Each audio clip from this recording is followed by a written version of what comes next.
Hello everybody and welcome back to Screen Stars. A Brilliant Monster is a movie that isn't released until next year in 2018, but it's a movie that I've been sent to do an early review of, which I'm very pleased to do. And it is a movie starring Dennis Freeb, Joe Kilgan, Nick Leahy and Alex Figueroa, and is directed by F.C. Rabuff. And it tells the tale of a writer who, to gain inspiration for his latest pieces of work, his books that he's doing, he essentially has an unholy muse, if you could say, that upstairs that he sacrifices people to, and he receives inspiration for his next pieces of work. And this gets increasingly out of hand as the movie goes on, as he is more and more desperate to become successful in what he's doing as a writer. So that's the general idea of what we've got here. I don't want to say any more because I don't want to spoil it when you do eventually get around to seeing this movie.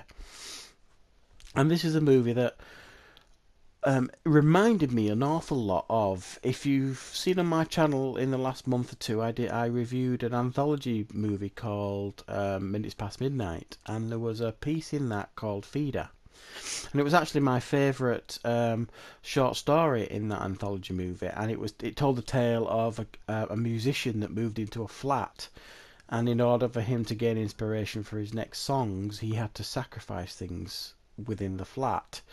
And he would gain inspiration. And I thought that was a really, really clever and good idea. So I was very, very pleased to see that this movie was a similar concept, because I was interested to see that idea spread out into a whole movie. And they're very, very similar in a lot of ways. I think this movie had some really, really good horror ideas, but you would be stretched to really call this a horror movie. It has some horror and horrific themes, but a hardcore horror fan would probably find this movie quite tame, because it shows very little, and it's not gory in any way, shape or form. This is more of a psychological horror movie, I would suggest, and it is more. Probably leans more on a thriller than a horror, but that doesn't make it a bad movie, not in any stretch. It's just it makes it a surprising movie. I think I would have been interested to see this movie on a bigger budget, because it's clearly, when you watch it, it hasn't got a great budget, but I think the creators have done the best they could do with the budget they've got with this movie. I think, generally speaking, the actors throughout are pretty strong, barring a couple of the smaller cast members. I think the core cast do a good job in the roles that they've got.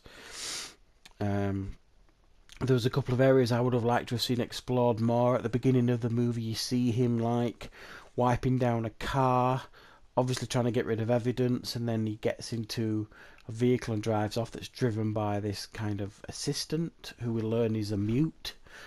And we don't really see anything more of that, and I got the impression that was him hiding evidence for what he was doing, and I would have liked that to have been explored more, because it reminded me a little bit of, in Dexter, when he was having to hide evidence because he thought he was close to being caught and things like that.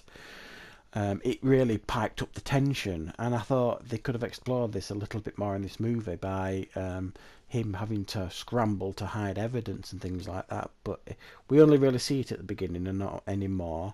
At the beginning, we see his ex-girlfriend, who tries to reveal to the police who he is, and again, I think that would have been really good to have been explored a little bit more later in the movie. There's a point in the movie where he has to make a really difficult decision in regards to someone close to him, and of course I don't want to spoil it, but I thought this probably would have had a better impact, possibly with the ex-girlfriend as well, in regards to a sacrifice. the timeline in the movie didn't make an awful lot of sense in the sense of it felt like between books. Obviously, it must have been months that were going by, but it felt like days, or even not even that, days or even weeks before he was writing the next book, sort of thing, and they were out, and he was meeting with his publisher, and in reality, that would be months, potentially years, to get this work out. But it felt like days because the seasons never changed, and people's the way they looked didn't change, hairstyles, things like that, and the way they dressed, and I think a bit more attention to the timeline would have been really, really welcome in this movie. But for the most part, I have to say, I really quite enjoyed it. I thought it was a really fascinating idea, and a really, really good watch.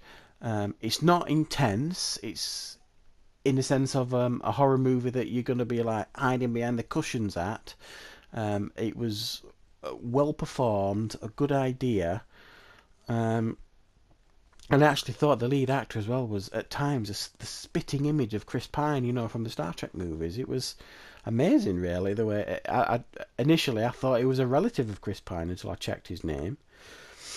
But I think for the more intellectual horror fans, if you like, the one not so much hardcore horror fans that want gore and slasher fests, I think you'll find really a quite good movie here because there's a lot of really good ideas that are executed pretty well here. So look out for this when it's released next year.